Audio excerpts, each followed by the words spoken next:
Hello students, कैसे हैं आप सब लोग। आज हम लोग रूरल डेवलपमेंट का वन शॉट रिवीजन करेंगे प्री बोर्ड्स और बोर्ड्स के लिए। साथ में इसके जितने भी इंपॉर्टेंट डेट्स हैं, इवेंट्स हैं, वो सब कुछ यहाँ पे कवर करेंगे। तो वीडियो एंड तक देखना, कोशिश करूंगा 15 से 20 मिनट मैक्सिमम, और चैप्टर क्लास पूरा का पूरा अच्छे से रिवाइज करेंगे, कुछ भी नहीं बचेगा इसके अंदर बाकी इसके करने के बाद। Rural development basically rural area को डेवलप करने की बात की जाती है। आपको पता है कि इंडिया में ज़्यादातर एरिया जो है वो रूरल एरिया है। आज भी क्लास रूरल एरिया में प्रॉपर पानी की फैसिलिटी, हाउसिंग फैसिलिटी, पक्की सड़क है, फैक्ट्रीज है, स्कूल्स है, हॉस्पिटल है, ये सब बैंक्स हैं, ये अवेलेबल नहीं है। तो रूरल एरिया में ज़्यादातर लोग रहते हैं। अगर वो एरिया ही डेवलप नहीं है तो इंडिया कैसे डेवलप करेगा। सो रूरल डेवलपमेंट एक मेन कंसर्न है, जहाँ पे क्लास हम रूरल एरिया को भी क्लास अर्बन एरिया की तरह डेवलपमेंट करते हैं। अगर बात करूँ रूरल एरिया के डेवलपमेंट का प्रोसेस क्या है, किस तरीके से हम लोग रूरल एरिया को डेवलप कर सकते हैं, सबसे पहला लैंड रिफॉर्म्स। गांव में सबसे ज़्यादा जो विवाद होता है वो ज़मीनी विवाद है। तो लैंड्स के रिगार्डिंग, लैंड ओनरशिप के रिगार्डिंग जो रूल्स रेगुलेशन है वो चेंज करना लैंड रिफॉर्म्स है। डेवलपमेंट ऑफ ह्यूमन रिसोर्सेज, गांव के जो लोग हैं, ह्यूमन रिसोर्सेज, पीपल है, स्टूडेंट्स हैं, ठीक है, महिलाएं हैं, उनको डेवलप करना। गाँव में इंफ्रास्ट्रक्चर डेवलप करना, क्लास बैंक्स बनवाना, सड़क बनवाना, ट्रांसपोर्टेशन, कम्युनिकेशन की सुविधा को बेहतर करना। पोवर्टी एलिवेशन प्रोग्राम, गाँव में गरीबी बहुत ज़्यादा देखी जाती है ग्रामीण क्षेत्र में, तो उस पोवर्टी को, गरीबी को हटाने के लिए सरकार को डिफरेंट काइंड्स ऑफ प्रोग्राम बनाना चाहिए। और क्लास सरकार को रोजगार के संसाधन वहां पे अवेलेबल कराना चाहिए ना। डेवलपमेंट ऑफ प्रोडक्टिव रिसोर्सेज, कारखाने लगाने चाहिए जहां पे लोग काम कर सके, रोजगार पा सके। जब इनकम क्लास उनकी जनरेट होगी, वो खर्चा करेंगे, उनका खर्चा किसी और की इनकम बनेगा, और जो रूरल एरिया है वो भी डेवलप करेगा, और लोग माइग्रेट नहीं करेंगे अर्बन एरिया के लिए। ठीक है, आज आपने देखा होगा जहां पे अर्बन एरिया में बहुत ज्यादा भीड़ है, वहां पे रूरल एरिया में क्लास बिल्कुल सन्नाटा है। अर्बन एरिया में बहुत सारे हॉस्पिटल मिल जाएंगे, schools, banks, ATM. Urban area में, रूरल एरिया में वो सब मिलेगा ही नहीं। तो ये जो डिफरेंस है उसे खत्म करना, यही है class process of rural development. अगर आप रूरल एरिया को डेवलप करना चाहते हो तो सबसे इंपॉर्टेंट फैक्टर जो है उसके अंदर वो है रूरल क्रेडिट। यानी कि जो रूरल एरिया का ग्रोथ है वो डिपेंड करेगा क्लास रूरल क्रेडिट पे। गांव के लोगों के पास पैसे नहीं होते, तो उन्हें किसी तरीके से क्लास क्रेडिट दिया जाए, उधार दिया जाए, ताकि वो लोग खेतीबाड़ी करें, और खेतीबाड़ी करने के बाद वो क्लास आपका उधार भी लौटा सके। अब गांव के लोग पैसे के लिए दो तरह के सोर्सेस पे डिपेंड रहते हैं। सबसे पहला है क्लास नॉन इंस्टीट्यूशनल सोर्सेस, दूसरा है क्लास इंस्टीट्यूशनल सोर्सेस। ये नाम क्लास ध्यान रखना, इसके अंदर क्या क्या आते हैं। नॉन इंस्टीट्यूशनल सोर्सेस के अंदर बेसिकली मनी लेंडर, जिनको साहूकार बोलते हैं, इनका धंधा क्या होता है क्लास, उधार देना। हाई रेट ऑफ इंटरेस्ट पे लोग उधार देते हैं, मनी लेंडर्स, और बेवजह क्लास मैनिपुलेशन करके क्लास लूटते हैं उनको, जिनको उधार देते हैं, उनका कर्जा कभी खत्म नहीं होने देते। रिलेटिव, अपने रिलेटिव से भी क्लास आप लोन ले सकते हो, और क्लास समय आने पे उनको उनका पैसा लौटा सकते हो। ट्रेडर एंड कमीशन एजेंट, क्योंकि इसका कोई रेगुलेटर नहीं है, तो इसको बोलते हैं नॉन इंस्टीट्यूशनल सोर्सेस। यानी यहाँ से लोग क्रेडिट जनरेट करते हैं, गाँव के लोगों को पैसों की जरूरत होती है तो इन सोर्सेस से वो पैसा लेते हैं। कमीशन एजेंट क्या करते हैं क्लास, इनको लोन देते हैं, फिर इनकी फसल को समय से पहले ही सस्ते रेट में खरीद लेते हैं और अपना कमीशन मार्जिन बनाते हैं। मतलब कि जो डीलर्स होते हैं उनको बेच देते हैं। आपसे बोलेंगे कि आप पैसे लो, खेतीबाड़ी करो, और फिर आपसे बोलेंगे कि भाई आपका सारा खेत हम खरीद लेंगे। जब फसल बिल्कुल एंड टाइम पे आ जाएगा तो आपसे सस्ते दाम में पूरा का पूरा खेत कटने से पहले ही पूरा खरीद लेंगे। Trader and commission agent. अगला है लैंडलॉर्ड। लैंडलॉर्ड बेसिकली जमींदार होते हैं। अब जमींदार का काम तो देखो लोन देना नहीं होता, जैसे इनका काम होता है मनी लेंडर का, लेकिन ये पैसे वाले लोग होते हैं तो ये भी उधार देते हैं, और high rate of unreasonable interest जो है वो चार्ज करते हैं। और इवन ये भी मैनिपुलेशन करते हैं क्लास अकाउंट्स में, किसानों के खाते में धांधलेबाजी करते हैं, और उनका मतलब बहुत ज़्यादा ब्याज लेते हैं, और उनका लोन भी क्लास खत्म होने नहीं देते कभी भी। पीढ़ी दर पीढ़ी क्लास इनकी गुलाम बनी रहती है। इस तरीके से ये नॉन इंस्टीट्यूशनल सोर्सेस हैं। उसके बाद आया इंस्टीट्यूशनल सोर्सेस। ये बहुत इंपॉर्टेंट है क्लास। सबसे पहला कोऑपरेटिव क्रेडिट सोसाइटीज। ये ऐसी क्रेडिट सोसाइटीज है जहां पे ग्रुप ऑफ पीपल क्या करते हैं, लोगों को लोन देने का काम करते हैं। अगला लैंड डेवलपमेंट बैंक्स। अगर आप परमानेंट लैंड को डेवलप करना चाहते हो, इक्विपमेंट्स खरीदना चाहते हो, किसान खेतीबाड़ी करने के लिए मशीनरी, ट्रैक्टर, तो आप इनसे लोन लोगे। कमर्शियल बैंक्स, और ये सारे रेगुलेटेड है, ये आपको फ्रॉड नहीं करेंगे, लूटेंगे नहीं, अनरीजनेबल रेट ऑफ इंटरेस्ट आपसे चार्ज नहीं करेंगे। कमर्शियल बैंक्स आप जानते हो, जितने भी कमर्शियल बैंक्स हैं आप उनसे भी लोन ले सकते हो। रीजनल रूरल बैंक, आरआरबी, ग्रामीण बैंक बोलते हैं इसको। रूरल एरिया में जहाँ पे कमर्शियल बैंक नहीं बने होते वहाँ पे ग्रामीण बैंक बने होते हैं, तो किसान वहाँ से भी लोन ले सकता है। द गवर्नमेंट, सरकार class low rate of interest, लगभग 6% के रेट ऑफ इंटरेस्ट पे तकावी लोन देता है सरकार। जहाँ पे सुनामी आ गई, बाढ़ आ गया, तूफान आ गया, यहाँ पे सब उजड़ गया, तो वहाँ पे किसानों को क्लास तकावी लोन दिया जाता है। इसके अलावा क्लास नाबार्ड है, national bank for agriculture and rural development, NABARD. अभी जो नाबार्ड है यानी कि ये एक एपेक्स बॉडी है जो रूरल एरिया के डेवलपमेंट को देखता है। जैसे रिजर्व बैंक ऑफ इंडिया एक एपेक्स बॉडी है, पूरी की पूरी बैंकिंग सिस्टम को देखता है, उसी तरीके से नाबार्ड जो है वो एपेक्स बॉडी है किसका, रूरल एरिया को डेवलप करने के लिए नाबार्ड एक एपेक्स बॉडी है।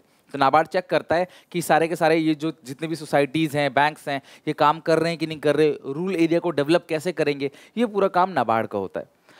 इसके अलावा लास्ट है self help group bank linkage program for micro finance. यहाँ बेसिकली क्या होता है क्लास, जो महिलाएं होती है ना, वुमेन एम्पावरमेंट की बात होती है, महिलाओं का रोल बढ़ जाता है और महिलाएं क्या करती है, हर महीने कुछ कुछ पैसे जोड़ती हैं और जोड़ने के बाद एक बड़ा अमाउंट इकट्ठा होता है और फिर एक महिला को क्लास इनमें से, इनके ग्रुप में से लोन दे दी जाता है। ये लोन बेसिकली कंजप्शन पर्पस के लिए दिया जाता है, ठीक है। इसको बोलते हैं सेल्फ हेल्प ग्रुप और इससे क्लास काफ़ी ज़्यादा पैसे इनके पास इकट्ठा हो जाते हैं, सेविंग्स को ये लोग प्रमोट करते हैं महिलाएं, और इस जिसको ये लोन देती हैं उससे जो इंटरेस्ट मिलता है वो सब लोग धीरे धीरे आपस में क्या कर लेते हैं, बांट देते हैं। इससे क्या होता है कि सबकी फाइनेंशियल नीड पूरी हो जाती है, अगली बार ये लोन किसी और को जाएगा, फिर ये किसी और को जाएगा।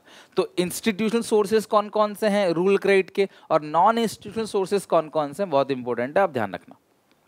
Now next is problems in rural credit system. अब जो रूरल क्रेडिट सिस्टम है यहाँ प्रॉब्लम्स क्या है, तो बहुत सारी प्रॉब्लम्स जैसे इनसफिशिएंसी, यानी कि जो कंट्री को पैसों की जरूरत है एक्चुअली में उतना पैसा क्लास मार्केट में नहीं मिल रहा है उनको। Adequate amount of sanction, 10 lakh का लोन अप्लाई करते हैं तो 2 लाख का लोन मिलता है, सैंक्शन कम करती है बैंक, यानी बैंक उनको लोन जो देती है ना एक्चुअल रिक्वेस्ट अमाउंट से बहुत कम देती है। लैक ऑफ इंस्टीट्यूशन सोर्सेस, अब ये बैंक्स वगैरह ना बहुत कम है, ग्रामीण क्षेत्र में जाओगे कहीं शहर में जाके एक बैंक होगा, रूरल एरिया में तो बहुत कम, कई जगह आरआरबी है, कई जगह क्लास रीजनल रूरल बैंक है ही नहीं, तो बैंकों की तादाद ही बहुत कम है। और गरीब किसानों पे तो वैसे भी अटेंशन नहीं दिया जाता, जो बड़े अमीर किसान होते हैं ना उनको ही लोन मिलता है, जो एक्चुअली में गरीब है जिसको एक्चुअली में लोन की जरूरत है उनको तो लोन सही मायने में मिलता ही नहीं है। नेक्स्ट है क्लास अगला है ग्रोइंग ओवरड्यू, किसानों के ऊपर कर्जे का ओवरड्यू होना, मतलब किसान के ऊपर बहुत ज़्यादा कर्जा इकट्ठा होता चला जा रहा है, जिसकी वजह से क्लास बैंक्स कई बार ये सोचती है कि किसान जानबूझकर ऐसा करता है, वो लोन रीपेमेंट नहीं करता, तो कहीं ना कहीं आरोप लगता है कि भैया वो जानबूझ के ऐसा करते हैं, फिर माफ़ करवाते हैं लोन, तो भैया हम लोग लोन देंगे ही नहीं, इस तरीके से भी क्लास बैंकों की धारणा बन गई है। तो ये सब प्रॉब्लम है रूरल क्रेडिट सिस्टम में। नेक्स्ट है एग्रीकल्चर मार्केटिंग सिस्टम। अभी आपने पढ़ा rural credit, institutional, non institutional, उससे पढ़ा रूरल एरिया का डेवलपमेंट कैसे होगा, प्रोसेस क्या क्या है। नेक्स्ट टॉपिक है agriculture marketing system. The agriculture market system का मतलब क्या है, ऐसा सिस्टम जिसके थ्रू एग्रीकल्चर प्रोडक्ट जो है हमारे टेबल तक पहुंचता है। किसान कहीं जाके दूर पंजाब हरियाणा में खेती बाड़ी कर रहा है और हमारे पास यहाँ पे घर पे अगर सब्जियां आ रही हैं, फ्रूट्स आ रहे हैं, अनाज आ रहा है, तो ये पूरा का पूरा वहां से लेकर यहाँ तक आने का जो प्रोसेस है, जो रास्ता है, जो सिस्टम है, that is called agriculture marketing system. Problems क्या क्या फेस करते थे फार्मर्स पहले, मैनिपुलेशन बाय बिग ट्रेडर, जो बड़े बड़े ट्रेडर्स होते हैं ना, आज़ादी से पहले जो बड़े बड़े ट्रेडर्स होते थे वो क्या करते थे, किसानों से सारा का सारा अनाज जो है सस्ते दाम में ले लेते थे, गलत वजन करके। उनका 100 टन का अगर है तो उसको बोलेंगे 80 टन है, वो बोलेंगे मार्केट में रेट नहीं है, रेट यही है, इसमें देना हो तो दो, नहीं तो नहीं। किसान सारा अनाज लेके वापस नहीं जाएगा मंडी से, तो वहाँ पे क्लास जो मैनिपुलेशन किया जाता था बड़े बड़े ट्रेडर्स द्वारा। लैक ऑफ मार्केट इन्फॉर्मेशन, किसानों को मार्केट के बारे में नहीं पता था, मार्केट में हमारा अनाज कितने का लेके बेचते हैं। किसान के पास स्टोरेज फैसिलिटी नहीं थी कि वो अनाज को स्टोर कर सके, तो वो लंबे समय तक स्टोर नहीं कर सकता, उसको भैया सस्ते दाम में भी मजबूरी में उसको बेचना पड़ जाता है। इसको बोलते हैं डिस्ट्रेस सेल, जहाँ पे किसानों को कैश की बहुत ज़्यादा नीड होती है तो वो मजबूरी में अपना अनाज सस्ते दाम में बेच देता है, इसे क्या बोलते हैं, distress cell, right. Measures, agriculture marketing को इंप्रूव करने के लिए क्लास क्या क्या मेजर्स अपनाए गए, क्या क्या रास्ते अपनाए गए। सबसे पहले मार्केट को रेगुलेट कर दिया। मार्केट के अंदर एक बंदा रहेगा क्लास सरकार की तरफ से, एक बंदा रहेगा क्लास जो डीलर है उनकी तरफ से, और एक बंदा रहेगा किसकी तरफ से, क्लास किसानों की तरफ से, और तीनों मिलकर डिसाइड करेंगे किस प्राइस में, किस भाव में अनाज जो है वो खरीदेंगे वो लोग और किस भाव में वो लोग बेचेंगे। तो इसमें क्लास कहीं ना कहीं रेगुलेट सरकार नियंत्रण करती है इसको, जिससे किसानों के साथ जो धोखाधड़ी लूट होती थी वो नहीं होती है। इंफ्रास्ट्रक्चरल फैसिलिटी, गांव में भी इंफ्रास्ट्रक्चर फैसिलिटी को इंप्रूव किया गया, storage facility, cold storage, warehouse, जहां पे क्लास अपना अनाज को अच्छे से स्टोर कर सकता है किसान। कोऑपरेटिव मार्केटिंग, कोऑपरेटिव मार्केटिंग का बेसिकली मतलब क्या होता है क्लास, कोऑपरेटिव बना देना। जैसे अमूल जो है एक व्हाइट रेवोल्यूशन का कोऑपरेटिव है गुजरात का, तो इन्होंने क्या किया, कोऑपरेटिव का मतलब है सब लोग मिलजुल के काम करेंगे, this is called cooperative marketing. Amul ने क्या करा, गांव के सारे किसानों को बोला अपना जो दूध का प्रोडक्शन है, गाय भैंस से जो दूध निकलता है वो लेके आओ, आप हमें दो, हम उसको प्रोसेस करेंगे, ग्रेड करेंगे क्लास, और शहर में जाके बेचेंगे। तो ये कोऑपरेटिव। इसी तरह से एक कोऑपरेटिव और फेमस है गुजरात का, लिज्जत पापड़ का, राइट। अगला different policy instrument. Different policy instruments के अंदर तीन चीजें आती हैं क्लास। सबसे पहला एमएसपी, सरकार ने एमएसपी लागू किया, मिनिमम सपोर्ट प्राइस, यानी कि जो कुछ ऐसे प्रोडक्ट है जैसे pulses, sugar cane, cotton, maize rice, wheat, इन सब चीजों के लिए सरकार ने एक मिनिमम प्राइस फिक्स कर दिया, हम तुम्हारा ये सारा का सारा प्रोडक्ट कम से कम इतने भाव में तो लेंगे ही लेंगे। तो किसान सेफ है, कम से कम सरकार हमारा अनाज इतने रुपए में तो लेगी ही लेगी। This is called MSP, minimum support price. अगला है मेंटेनेंस ऑफ बफर स्टॉक। अब सरकार जो है अच्छे खासे दाम देकर, मतलब सरकार अच्छे खासे दाम देकर किसानों से सारा अनाज क्यों खरीदती है, ताकि कब कल को सुनामी आ जाए, बाढ़ आ जाए, तूफान आ जाए, कुछ भी ऐसी नेचुरल कैलेमिटी होती है तो अनाज हम लोग पूरे देश में डिस्ट्रीब्यूट कर सकें। और साथ में पीडीएस बनाया गया, पब्लिक डिस्ट्रीब्यूशन सिस्टम। ये तीन ध्यान रखना, पॉलिसी इंस्ट्रूमेंट है, डिफरेंट पॉलिसी इंस्ट्रूमेंट। सरकार ने बनाया पब्लिक डिस्ट्रीब्यूशन सिस्टम, यानी राशन की दुकान। सरकार जो गरीब लोग होते हैं सॉरी, जिनका बीपीएल कार्ड बना होता है, उन लोगों को क्लास राशन सस्ते में मुहैया कराती है, सस्ते में क्लास उनको राशन अवेलेबल कराती है, लो रेट पे, फ्री में, 1 रुपए में। तो क्लास इसको बनता है PDS, public distribution system, ration बांटने वाला सिस्टम। तो सरकार जो अनाज खरीदती किसानों से, वो क्लास इस तरीके से सरकार यूज करती है। फूड कॉर्पोरेशन ऑफ इंडिया किसानों से सारा अनाज अच्छे दाम में खरीदता है, ताकि किसान को उनके अनाज का अच्छा दाम मिले, बिकॉज किसान नहीं तो खाना पीना नहीं। हम लोग यहाँ अनाज आता है वो किसानों के थ्रू आता है। हम गमले में क्लास चावल, धान हो गया, फिर गेहूं हो गया, हम गमले में नहीं उगा सकते, समझ रहे हो बात को। तो किसान ये सब चीज़ कर रहा है तो उसको दाम अच्छे मिलने चाहिए, इसीलिए क्लास एमएसपी आया, minimum support price. Emerging alternative class channels. अभी आजकल किसानों के पास एक बहुत अच्छा ऑप्शन है क्लास, जो मल्टीनेशनल कॉर्पोरेशंस हैं, बड़ी बड़ी फूड जाइंट चेन है, केएफसी, मैकडॉनल्ड्स, सबवे, पिज़्ज़ा हट, बर्गर किंग। तो ये लोग क्या करते हैं क्लास, जो भी इनको चाहिए होता है, जैसे मान लो आलू चाहिए, टमाटर चाहिए, प्याज चाहिए, या फिर क्लास धनिया चाहिए, या फिर अलग अलग और कैप्सिकम वगैरह, तो ये सारी चीज़ें क्लास ये लोग किसानों को ठेका दे देते हैं कि भाई आप लोग जो है ये सब चीज़ बनाओ और ये सब बना के हमें उगा के हमें दो, और इसके अच्छे खासे पैसे ये लोग इनको देते हैं, इनको बीज भी देते हैं, कैसे कंडीशन में उगाना है सब समझा देते हैं किसान को। किसान मट्टी में उगाएगा और इनको जाके दे देगा, इससे किसान अच्छा खासा पैसा भी कमा सकता है। इसके अलावा सरकार ने क्या करा, अपने मतलब कि मौका दे दिया क्लास की किसान डायरेक्टली अपना जो प्रोड्यूस है वो सीधे कंज्यूमर को दे सकता है। किसान ने जो भी अनाज उगाया वो सीधा डायरेक्टली कंज्यूमर को बेच सकता है। उसके लिए बहुत सारी मंडी बनाई गई, अपनी मंडी पंजाब, हरियाणा, राजस्थान में, हदासपुर मंडी पुणे में, ऋतु बाजार जो है वो वेजिटेबल और फ्रूट मार्केट है आंध्र प्रदेश का, उजावर सैंडीज तमिलनाडु का। तो बहुत सारे क्लास अलग अलग मंडी बनाए गए और मल्टीनेशनल कंपनी से भी काम मिल रहा था किसानों को, जिससे क्लास एक अच्छी अर्निंग किसानों की हो रही है। अगला ऑर्गेनिक फार्मिंग। ये टॉपिक क्लास बहुत इंपॉर्टेंट है। ऑर्गेनिक फार्मिंग का आप ध्यान रखना, एग्जामिनेशन में क्लास पूछ लिया जाता है ऑर्गेनिक फार्मिंग, उसके बेनिफिट। ऑर्गेनिक फार्मिंग का बेसिकली मतलब क्या है, सॉइल हेल्थ की बात करना, प्लांट हेल्थ की बात नहीं करना। ऑर्गेनिक फार्मिंग का मतलब क्या है, एक एग्रीकल्चर का ऐसा फॉर्म जहां पे हम लोग crop rotation, green manure, compost and biological pest control के थ्रू खेती बाड़ी करते हैं। हम लोग केमिकल फर्टिलाइजर, इंसेक्टिसाइड, पेस्टिसाइड्स को अवॉइड करते हैं, खेती बाड़ी करने में हम इन चीज़ों का यूज नहीं करेंगे, उसको बोलते हैं ऑर्गेनिक फार्मिंग। ये सॉइल की हेल्थ की बात करता है, प्लांट के हेल्थ की बात नहीं करता। ऑर्गेनिक फार्मिंग के जो बेनिफिट्स है, सबसे पहले बेनिफिट क्या है कि हमारा नेचर जो है वो प्रोटेक्ट रहता है। आप पॉल्यूशन नहीं कर रहे, आप कंपोज, आप जो है फर्टिलाइजर नहीं छिड़क रहे, तो ये कहीं ना कहीं क्लास आपके इन्वायरमेंट को प्रोटेक्ट करेगा। ऑर्गेनिक फार्मिंग जो है वो पेस्टिसाइड फ्री होता है, तो ये जो इन्वायरमेंट को प्रोटेक्ट करता है, साथ में खाना जो है ना क्लास आपको हेल्दी लगेगा, बीमारी नहीं फैलाएगा। Crop diversity can be seen in organic farming. Organic farming में क्रॉप डाइवर्सिटी होती है, आप एक ही फील्ड में क्लास मल्टीपल क्रॉप जो है वो उगाते हो मल्टीपल टाइम पे, तो क्रॉप डाइवर्सिटी पॉसिबल है ऑर्गेनिक फार्मिंग के through. It improve soil fertility, soil की फर्टिलिटी को बढ़ाता है, जो सॉइल का उपजाऊ जो होता है ना मट्टी, उसकी जो फर्टिलिटी है वो काफ़ी ज़्यादा क्लास बढ़ जाता है। और ऑर्गेनिक फार्मिंग इंप्रूव करता है लोगों की हेल्थ को, क्योंकि अच्छा इकोसिस्टम भी पैदा करता है, पंछियों को नहीं मारता, वाटर पॉल्यूशन, एयर पॉल्यूशन नहीं करता, तो कहीं ना कहीं क्लास ये चीज़ हेल्थ ऑफ पीपल भी इंप्रूव करता है। आप ऑर्गेनिक खाओगे ना फूड्स को, वेजिटेबल को, फ्रूट्स को, तो काफ़ी टेस्टी लगेगा और काफ़ी वो हेल्दी भी रहता है, राइट। सो ये वाटर पॉल्यूशन, एयर पॉल्यूशन को भी क्या करता है क्लास, कंट्रोल करता है। तो ये सब बेनिफिट्स हैं, कोई भी 4 से 5 बेनिफिट याद कर लेना ऑर्गेनिक फार्मिंग के मैक्स टू मैक्स। अब ऑर्गेनिक फार्मिंग के मेन प्रॉब्लम क्या है इंडिया के अंदर? सबसे बड़ी प्रॉब्लम है लैक ऑफ अवेयरनेस। लोगों को अवेयरनेस ही नहीं है, लोगों को एग्जैक्टली पता ही नहीं है कि किस तरीके से खेती बाड़ी कर सकते हैं इसके थ्रू। सरकार भी कुछ इन्फॉर्मेशन नहीं देती, अब आपकी स्टडीज के थ्रू पढ़ा के आपको इन्फॉर्मेशन दिया जा रहा है। मार्केट फैसिलिटी और इंफ्रास्ट्रक्चर बहुत कम है इसका। आप देखोगे ना, ऑर्गेनिक हर जगह मिलेगा नहीं, और जहां मिलेगा बहुत हाई रेट पे होगा। तो ये बहुत सारे प्रॉब्लम्स हैं। इंफ्रास्ट्रक्चर फैसिलिटी प्रॉपर नहीं है, मार्केटिंग फैसिलिटी प्रॉपर सरकार अवेलेबल नहीं कराती। इनपुट कॉस्ट बहुत हाई होता है, उसको बनाने का जो खर्चा, क्योंकि देखो नेचुरल तरीके से उगाई जा रही हैं चीज़ें तो समय लेगा। अगर मान लो किसी की 1 महीने की सैलरी लगती है तो अब वो 2 महीने की सैलरी लगेगी, तो खर्चा बहुत ज़्यादा बढ़ जाता है। इनपुट कॉस्ट, उसके बीज और उसका जो कॉम्पोस्ट बनाया जाता है, यानी नेचुरल ग्रीन मैन्योर बनाया जाता है नेचुरल तरीके से, उसमें समय बहुत लगता है, कॉस्ट भी बहुत लगता है। ये प्रॉब्लम्स है। लो आउटपुट बहुत कम होता है, और जो फूड की लाइफ होती है ना बहुत शॉर्ट होती है। देखो आप देखो एप्पल देखोगे ना, जो बाजार में चमकीले एप्पल मिलते हैं ना, उसके ऊपर क्लास वैक्सीन लगाई जाती है ताकि क्लास वो लंबे समय तक टिक जाए, है ना। तो वो टिक जाता है लंबे समय तक, नेचुरल नहीं है लेकिन टिक जाएगा। इससे बीमारी भी हो सकती है, लेकिन जो नेचुरल वेजिटेबल आता है, फ्रूट्स आता है, वो बहुत लंबा समय तक नहीं टिकेगा, क्योंकि उसमें कोई केमिकल नहीं डाला गया है। तो वो इजीली क्लास कंटामिनेशन में आके, यानी एनवायरनमेंट से आके वो इजीली खराब हो सकते हैं। तो ये कुछ डीमेरिट्स है ऑर्गेनिक फार्मिंग की, या चैलेंजेस कह सकते हो आप। अगला है डाइवर्सिफिकेशन एग्रीकल्चर। ये बहुत इंपॉर्टेंट है, पूरी उम्मीद है कि इस टॉपिक से एक क्वेश्चन जरूर पूछा जाएगा। सिर्फ खेतीबाड़ी ना करके कुछ और भी करना, that is called diversification. Already agriculture बहुत क्राउडेड है, बहुत सारे लोग ऑलरेडी खेती बाड़ी कर रहे हैं, तो भैया आपको कुछ और भी करना पड़ेगा ताकि एक्स्ट्रा इनकम आपकी जनरेट हो सके और फ्यूचर में जो रिस्क है वो खत्म हो सके।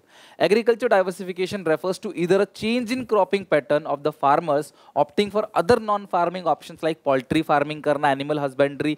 और इस प्रैक्टिस से क्लास किसान क्या कर सकता है, अच्छे पैसे कमा सकता है, प्रोडक्शन को बढ़ा सकता है, और साथ में क्लास जो बहुत सारे अलग अलग क्रॉप है, जो कि फूड क्रॉप है, नॉन फूड क्रॉप है, कन्वेंशनल क्रॉप है, हॉर्टिकल्चर है, high value low value crop उगा सकता है। मतलब सिर्फ आप खेतीबाड़ी करने के बारे में मत सोचो, उसके अलावा भी बहुत सारे ऑप्शंस हैं, that is called diversification. Diversification का फायदा क्या है क्लास? एक तो रिस्क फैक्टर कम हो जाएगा, कल वो खेतीबाड़ी अगर नहीं हुई तो रिस्क फैक्टर कम हो जाएगा। मल्टीपल क्रॉप आप उगा सकते हो class same field of land पे।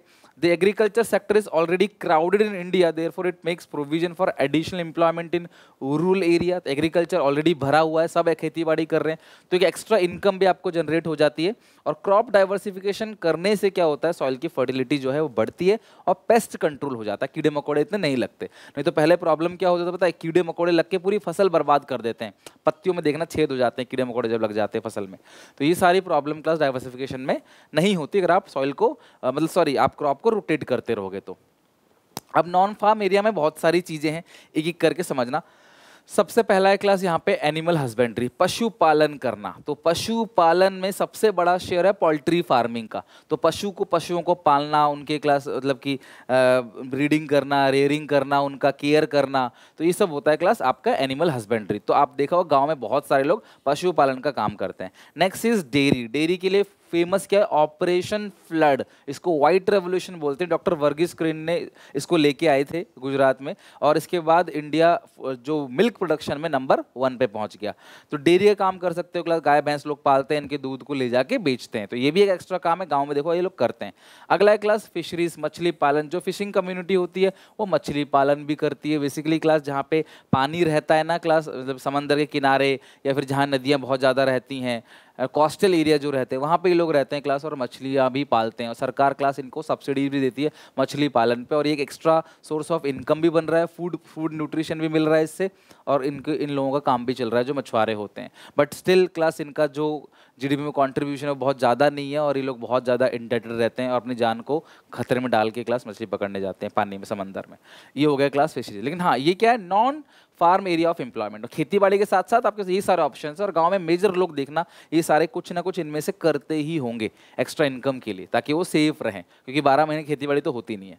अगला है हॉर्टिकल्चर, सबसे इंपॉर्टेंट है क्लास हॉर्टिकल्चर। और हॉर्टिकल्चर के अंदर बेसिकली ट्यूबर क्रॉप्स है क्लास, वेजिटेबल्स हैं, डिफरेंट काइंड ऑफ फ्रूट्स हैं, वो यहाँ पे क्लास उगाए जाते हैं, जिससे क्लास एक एक्स्ट्रा हल्दी हो गया, जिंजर हो गया, ये सब चीज़ें क्लास, या फिर और भी कोई मेडिसिनल प्लांट हो गया, है ना, एरोमेटिक प्लांट, सुगंधित प्लांट हो गया, वो उगाते हैं और इससे क्लास इनकी अच्छी खासी इनकम जनरेट होती है किसानों के। जो किसान हॉर्टिकल्चर कर रहा होता है, बाग में, अपने बागीचे में, या फिर क्लास खेत खलियान में, कहीं भी वो कर रहा हो, तो क्लास एक अच्छी खासी इनकम जनरेट होती है।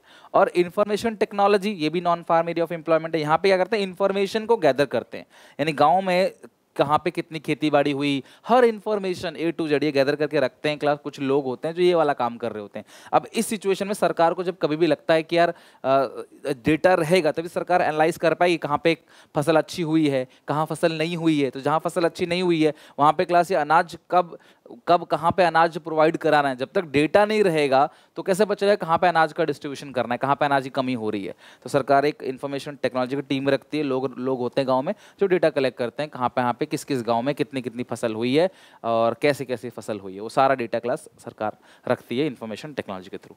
तो ये 5 के 5 जो है क्लास वो नॉन फार्म ऑफ एम्प्लॉयमेंट है, ठीक है। अच्छा, इसके अलावा क्लास यहाँ पे, हाँ, फ्रूट्स, और अगर मैं उसकी बात करूँ हॉर्टिकल्चर की, तो इंडिया जो है फ्रूट्स और वेजिटेबल्स जो है उसके लिए सेकंड नंबर पे है, ध्यान रखना। We are emerging as leading producer of mangoes, banana and coconut, cashew nut etcetera. For enhancing the role of horticulture more investment should be made in infrastructure. Like सरकार को काफ़ी electricity, cold storage system, marketing linkage, इन सब में सरकार को काफ़ी खर्च करना चाहिए। और हॉर्टिकल्चर में ज़्यादातर काम महिलाएं करती हैं, तो उनको भी अच्छी खासी इनकम वहाँ से जनरेट होती है। तो white revolution, operation flood, doctor Verghese Kurien, और ये था किसके लिए, मिल्क के लिए, और मिल्क नंबर 1 पे पहुंच गया था इंडिया। और पोल्ट्री फार्मिंग का शेयर सबसे ज्यादा है, और यहाँ पे इंडिया सेकंड लार्जेस्ट प्रोड्यूसर है वेजिटेबल्स एंड फ्रूट्स का, फर्स्ट चाइना है। अच्छा, जो गोल्डन रेवोल्यूशन था इस चैप्टर में वो था क्लास 1991 से 2003 का पीरियड, और ये हनी के लिए था, हॉर्टिकल्चर के, हनी और हॉर्टिकल्चर, ध्यान रखना, हनी और हॉर्टिकल्चर के लिए था golden revolution. Yellow revolution class edible oil के लिए था, जो खाने में आप ऑयल यूज करते हो, चाहे सीसम का हो चाहे क्लास सरसों का हो, मस्ट अब देखना तिल का है ना, तिल के वो होता है, तिल से भी तेल मिलता है, तो ये है क्लास सरसों। तो इसके लिए क्या था क्लास, येलो रेवोल्यूशन, ठीक है, ताकि हम लोग ऑयल के लिए बेसिकली किसी और पे डिपेंड ना हो। ओके, तो ये था क्लास चैप्टर में 6। चैप्टर में 6 रूरल डेवलपमेंट में जितने भी इंपॉर्टेंट डेट्स हैं, इवेंट हैं, मैक्सिमम वो मैं कवर कर रहा हूँ, आप इसे ध्यान रखना, एग्जामिनेशन में याद करके जाना। सबसे पहला क्लास जो आपको पता है कि 14 मेजर बैंक का नेशनलाइजेशन 1949 में हुआ। उसके बाद क्लास 6 और बड़े बैंक का नेशनलाइजेशन, राष्ट्रीयकरण हुआ, सरकारी बैंक बना दिए गए उनको 1980 में। नेशनलाइजेशन मतलब क्या, सरकारी बैंक बना दिए गए उनको, जैसे आज पीएनबी, एसबीआई है। ऑपरेशन फ्लड और व्हाइट रेवोल्यूशन किसने स्टार्ट किया था, national dairy development board NDDB under the guidance of doctor Verghese Kurien to create a national wide milk grid यानी मिल्क कोऑपरेटिव। गुजरात में है क्लास 1970, और 1970 में हुआ है, और गुजरात मिल्क प्रोड्यूसर पे नंबर 1 पहुंच गया पूरे वर्ल्ड में। स्टैब्लिशमेंट ऑफ नाबार्ड, ध्यान रखना क्लास 12 जुलाई 1982 नाबार्ड का स्टैब्लिशमेंट। नाबार्ड की from national bank for agriculture and rural development. Golden revolution honey bee और हॉर्टिकल्चर के लिए था 1991 से 2003 का। सांसद आदर्श ग्राम योजना, ये क्लास कब आया था, अक्टूबर 2014 में, रूरल एरिया को बेसिकली डेवलप करने के लिए। तनवा यानी कि Tamil Nadu women in agriculture, women participation को बढ़ाने के लिए एग्रीकल्चर में, ये कब आया, 1980 में।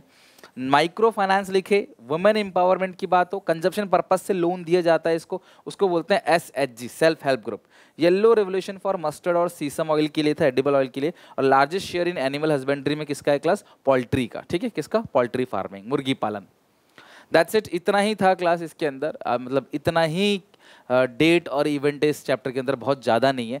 7th चैप्टर जिसके बाद हम पढ़ेंगे उसमें बहुत सारा डेटा है, तो कोई प्रॉब्लम नहीं है क्लास। छठा चैप्टर 6 चैप्टर हमारा पूरा खत्म हो गया यहाँ तक। अच्छे से हमने रिवाइज किया, सारे डेट वगैरह इवेंट वगैरह अच्छे से रिवाइज कर ले। तो मुझे बताना कमेंट सेक्शन में रिवीजन हुआ कि नहीं, आपको और फास्ट रिवीजन चाहिए, स्लो रिवीजन चाहिए, जो भी आपकी नीड है वो सब बताओ क्लास। मैं पूरी तरीके से शिद्दत से टिल एग्जाम तक आपके लिए मेहनत करने को रेडी हूँ। बस आपका रिजल्ट अच्छा आए और आप भविष्य में अच्छा करो, यही मेरी दुआ है। बाकी आप याद रखना दुआओं में।